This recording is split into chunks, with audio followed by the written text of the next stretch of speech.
Moi, c'est Damba Mohamed, j'ai 21 ans. J'ai suivi une formation professionnelle en coffre bancaire. Et vu que je n'ai pas de permis, j'ai galéré à trouver un boulot en intérim aussi avec mon domaine. Après, il y a une dame en intérim qui m'a proposé de venir en insertion sur le chantier des accès du pont Flaubert. Je peux dire que c'est un nouveau départ pour moi et j'aime bien.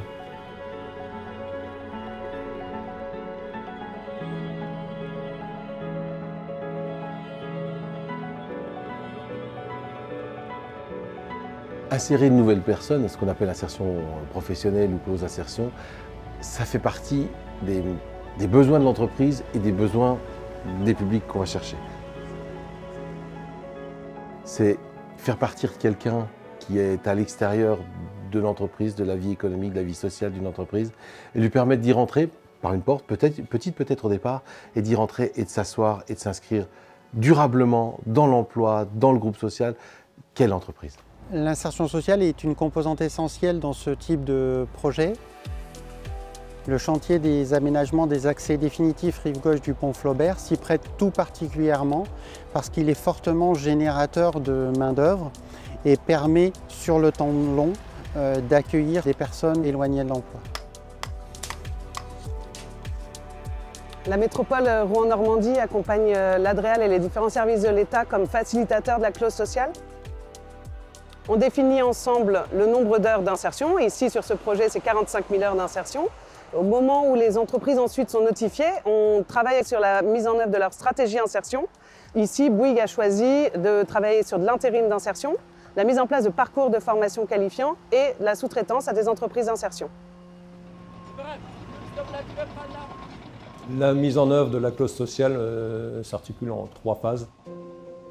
Une première phase de recrutement, on rencontre les candidats. La deuxième phase, c'est l'intégration sur le chantier dans nos équipes avec du tutorat dispensé par nos compagnons maîtres ouvriers. Et troisième phase, l'aspect formation. On peut leur faire passer tout ce qui est CACES, chauffeur d'engin, formation plus spécifique sur le métier. Les entreprises ont évidemment un rôle central dans la démarche d'insertion puisqu'elles vont mettre en place un accueil spécifique pour ce public, un tutorat spécifique, identifier les missions sur lesquelles elles peuvent accueillir ces personnes, dans l'objectif derrière de les faire monter en compétences puisque dans un secteur en tension comme le BTP, l'objectif est bien le recrutement de ce personnel-là. C'est beaucoup d'investissement et pour nous, déjà, d'accompagnement, d'encadrement.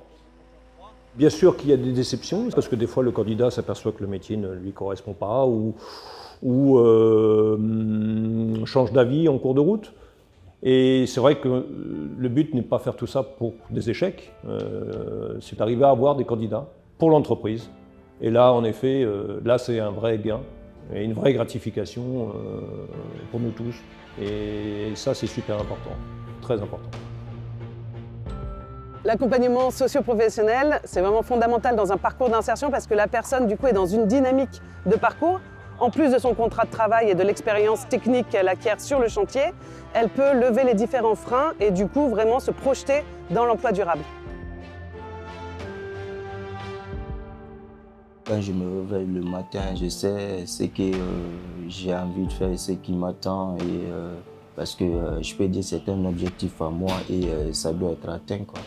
Là, je suis sur le pas et j'irai jusqu'au bout. Je suis motivé et je ne vais rien lâcher. Je m'appelle Mohamed Damba, j'ai 21 ans. Je suis en insertion professionnelle sur le chantier des accès du pont Flaubert.